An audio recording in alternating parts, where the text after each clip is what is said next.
جو بہت زیادہ قسم کھانے والا ہے، انتہائی ذلیل آدمی ہے۔ اس کے بعد قرآن نے کہا، یہ تو ہر ایک کے عیب کی تلاش میں لگا رہتا ہے، چغل خوری اس کی عادت ہے، نہ خود نیکی کے راستے پر چلتا ہے نہ دوسروں کو چلنے دیتا ہے، اپنی حد سے تجاوز کرنے والا ہے، گناہ گار ہے، یہ انتہائی سخت مزاج ہے، اور ان سب کے بعد یہ بد اصل ہے، حلال کی اولاد نہیں ہے۔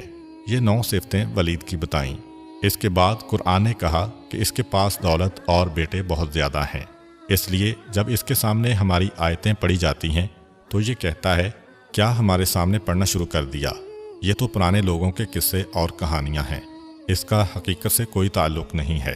اب قرآن ایک اعلان کر رہا ہے، ہم عنقریب اس کی اسی اونچی اور لمبی ناک پہ ضرب لگائیں گے، جس کو بچانے کے لیے یہ کہتا تھا کہ ہم ایک یتیم کی بات مان کر اپنی ناک کیسے نیچی کریں۔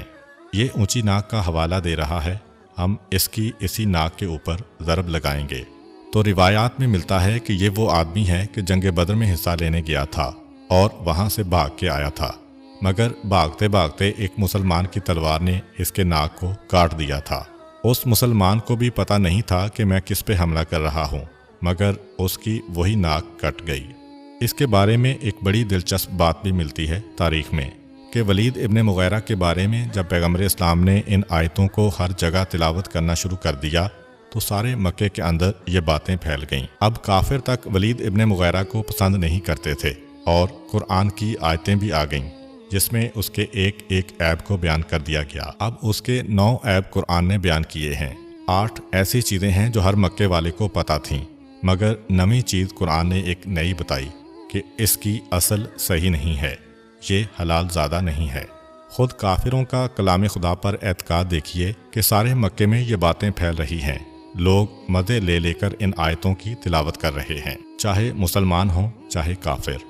ولید ابن مغیرہ نے جب یہ سنا تو غصے کی حالت میں تلوار لے کر اپنی بوڑھی ماں پر چڑھ دوڑا، تلوار کو ماں کی گردن پہ رکھا اور کہا کہ مجھے حقیقت بتا، میرے باپ کے بارے میں مجھے آگاہ کر کہ میرا باپ کون تھا۔ بوڑھی ماں نے ننگی تلوار کو اپنی گردن پہ رکھا دیکھ کر سب سچ بتا دیا۔ تو ولید ابن مغیرہ کو بھی یقین آ گیا تھا، تبھی تو اس نے جا کر ماں سے پوچھا۔ تو قرآن کا یہ ایک معجزہ بھی ہے۔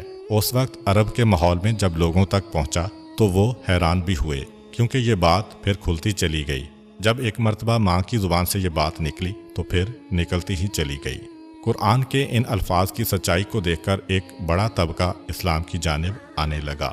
پیغمبر اسلام صلی اللہ علیہ وآلہ وسلم کا پہلا ٹکراؤ ابو جہل سے ہوا، دوسرا ٹکراؤ ولید سے ہوا، اور ابو جہل سے ٹکراؤ زیادہ خطرناک نہ تھا،